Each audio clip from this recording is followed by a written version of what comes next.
Welcome to This Explainer. Today, we are decoding one of the absolute most manipulative psychology tricks used in modern debates. Seriously, if you've ever felt like someone took your totally reasonable, simple idea and magically spun it into some kind of apocalyptic nightmare, well, you are in the exact right place. We're going to audit these dramatic claims and, more importantly, give you the actual tools to stop these catastrophic extrapolations right in their tracks. Okay, picture this. It's an incredibly relatable scenario. Have you ever suggested just a really minor tweak at work? Maybe a tiny change to a process or a slight update to a rule, only for your boss or a coworker to immediately shoot it down by claiming it's going to lead to total anarchy? You literally just try to push a single domino, a perfectly reasonable suggestion, but somehow your opponent convinces the whole room you are dropping a massive boulder on their heads. Now, there is actually a formal name for this whole dynamic, the slippery slope fallacy. Basically, it's the assumption that if event A is allowed to happen, then extreme event Z is absolutely going to happen too, and therefore A just has to be stopped. The manipulator completely bypasses the reality of your actual proposal, right? They just fast forward straight to this wildly apocalyptic conclusion. To put that into perspective, let's look at a real-world example of just how absurd this leap actually is. Imagine someone suggests reallocating some funds in a city budget. An opponent using this fallacy immediately jumps in and argues that doing so inevitably leads to having absolutely zero police on the streets. They completely ignore the nuance of the actual budget discussion and present this radically extreme outcome as the one and only possible result. So what's the actual anatomy of this giant leap? Well, event A occurs, right? But then steps B, C, D, all the way through Y are just entirely skipped. Poof, gone. Event Z, the absolute catastrophe, is presented to everyone as guaranteed. This whole tactic relies entirely on extreme exaggeration. It takes a perfectly moderate position and reinterprets it as an absolute radical extreme, completely brushing past all the reasonable caveats you've already set. Here is the crucial point, though. The slippery slope isn't just bad logic. It's a highly effective psychological weapon. It is built almost entirely on the appeal to fear fallacy. That happens when someone attempts to create support for their idea simply by intentionally increasing fear toward the alternative. Think about it. They don't actually have to prove that your idea is bad. They just have to terrify everyone in the room into avoiding it. Let's peek under the hood and see how this builds inside your brain. In a healthy debate, we rely on critical thinking, that open-minded evaluation we're always striving for. But when you are suddenly faced with an extreme hypothetical, you experience a literal threat response. It's called the amygdala hijack. When an opponent paints this vivid picture of inevitable doom, they are actively trying to trigger your biology.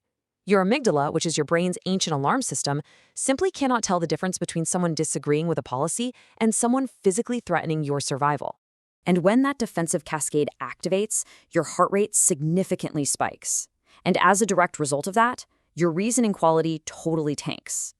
By pushing the audience into this state of mild threat response, the manipulator ensures that open-minded evaluation becomes neurologically impossible.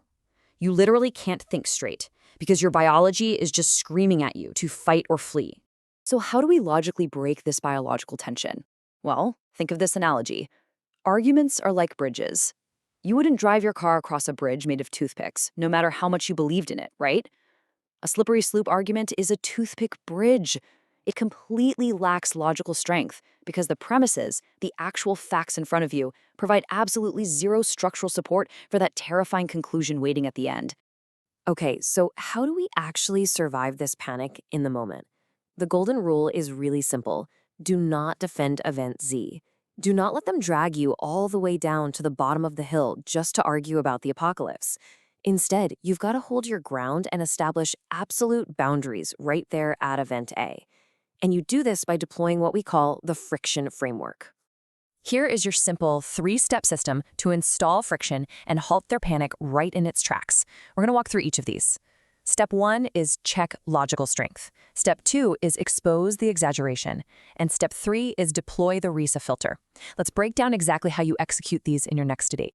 All right, jumping right into step one. The very second they threaten a catastrophic outcome, you have to stop the debate and just internally ask yourself, if their premise is true, am I actually justified in accepting their extreme conclusion?